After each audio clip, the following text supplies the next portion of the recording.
Good day, everyone. Wonky property with an autumn feel today.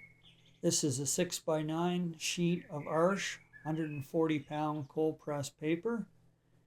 And the drawing is based on a thumbnail from my sketchbook.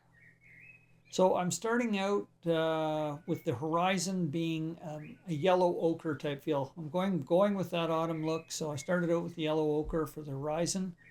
Wet on dry, so I just wet the entire area with the yellow ochre, and now I'm dropping in colors to have some clouds off in the distance, and that's just some purple and some cadmium orange. And with the paper damp, I'm putting a tree line in the back. Now, because the paper is damp, those trees will be pushed back, and that's just a bit of purple I put in there just to indicate that there is a tree line in the background.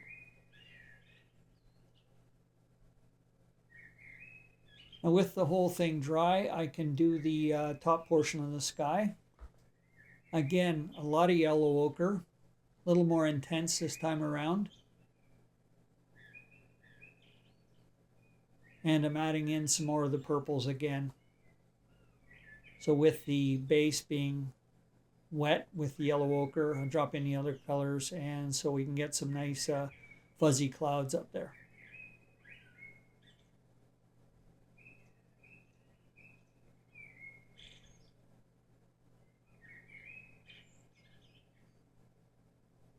I didn't want any hard edges, so I was just mopping out some of the color with a damp brush and trying to keep the sky relatively soft.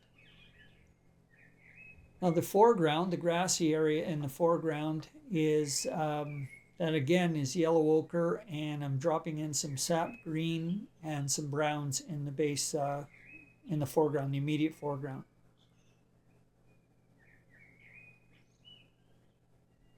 My entire fence in the background, or sorry, in the midground, is a wet and wet application. So I started out with some raw sienna and then just dropping in some other colors to give it some texture and a bit of character.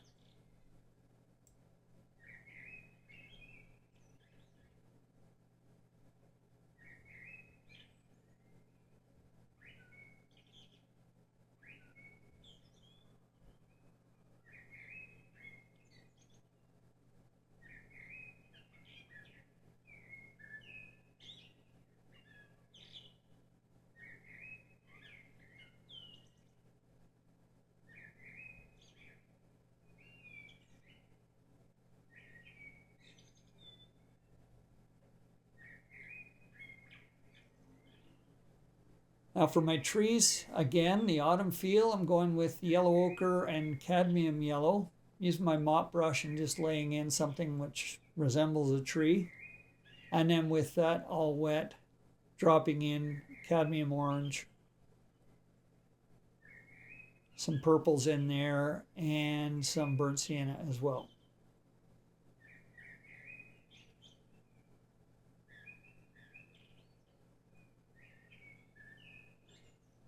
And with that just at the right wetness, I threw in some salt to see if I could create some texture in there. Same process for the larger tree in the upper right, leaving a few gaps for some branches to stick through. Again, it's a bright mix of yellows and oranges, and then here comes the purples and browns for the underside of the tree.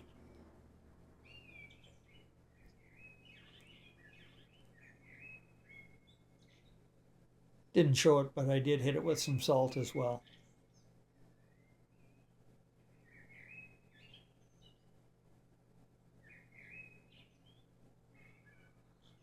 Using the rigger brush to do the branches on that small tree in the background. Hard to tell, but it actually is a wet and wet approach. So I wet the entire area and then threw in some colors.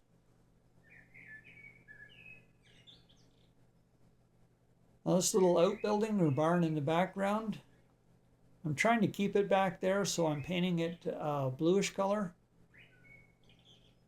And with the entire surface wet, or the entire area wet, I can throw in some other colors to give it some character. I should note, by the way, that the longer version of this video is available over on Patreon. And there's also a template for it over there as well.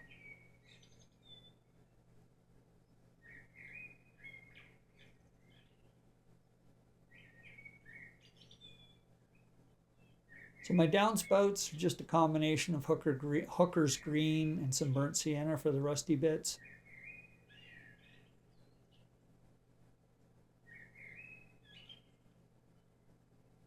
Now my roof is, that's a combination of the yellow ochre again with cadmium yellow.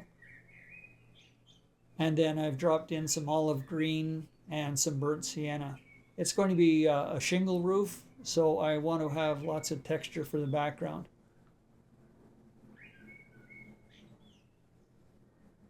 And here I'm just throwing a bit of water on it, see if I can get some cauliflowers to form.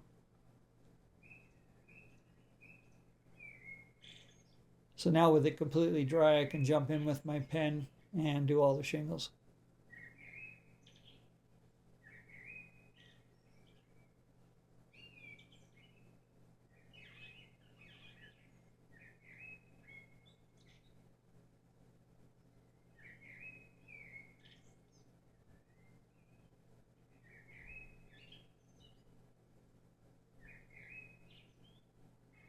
Now this little addition at the upper left is an afterthought by the builder. He needed some more room, or the owner, sorry, needed some more room, so he built this addition on the upper left.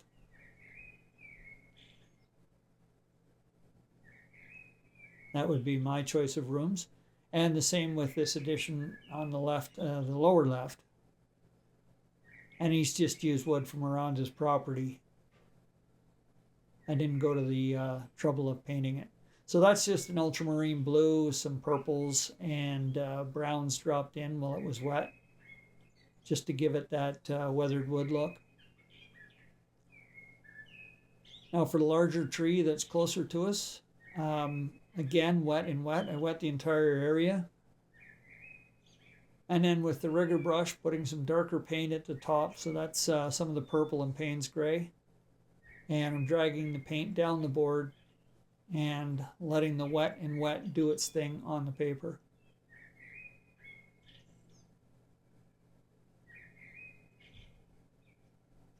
Now for this little scene, I've decided to have the light coming from the upper right. So all my shadows will be cast to the left. Now for my shadow color, I'm using an ultramarine mixed with some purple.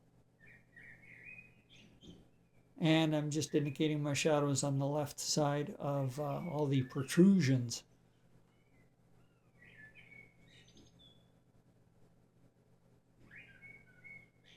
Now this little addition on the left-hand side would probably be completely in shadow.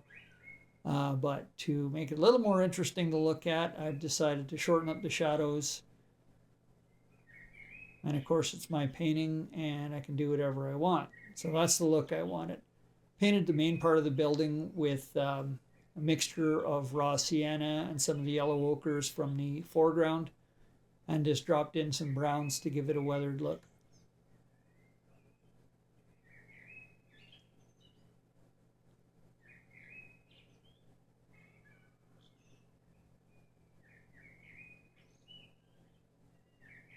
That little balcony on the right hand side is a nice cedar finish, so I'm going with some burnt sienna for that.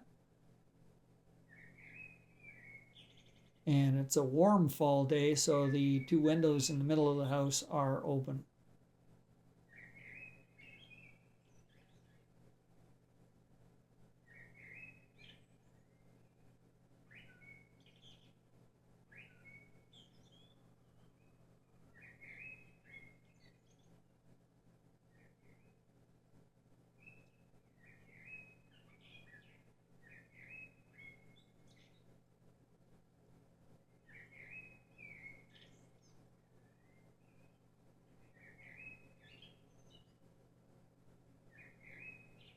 I'm using some blues and browns. I decided that that front portion of the house where the awning is was also a new addition to the original house. So again, blues and purples and going wet and wet and just dropping in some burnt sienna. And while that's drying, I can go over and finish up the deck on the right hand side and do all the details and finishing bits around the painting.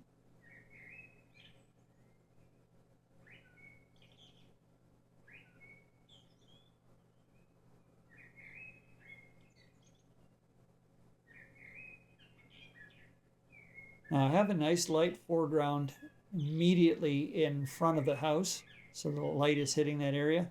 So I'm able to put some shadows under those bushes and further distinguish them from the ground.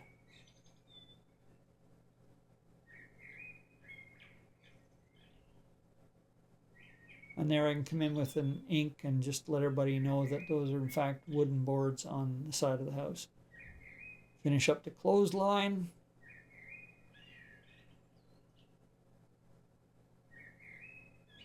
Stone steps, so I'm using the Davies Gray for that. Again, wet in wet, and dropping in some burnt sienna.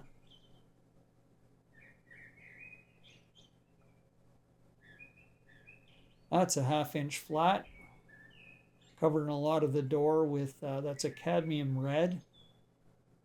And I'm just mopping out a bit of the red to lighten up the front of the door.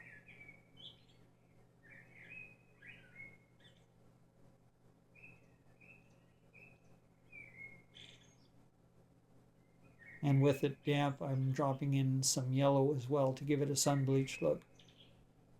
My bird feeder, a little bit of cadmium red. Looks like he needs to fill it up.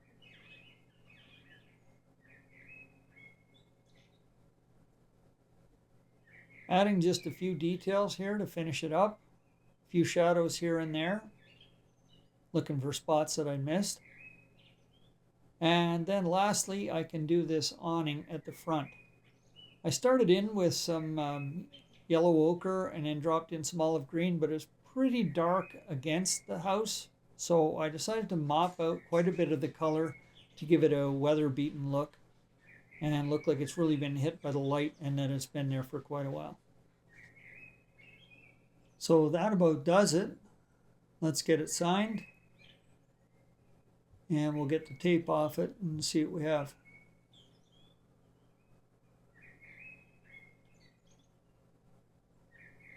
And there it is, a wonky property with an autumn theme. Thanks for dropping by, and we'll see you again soon.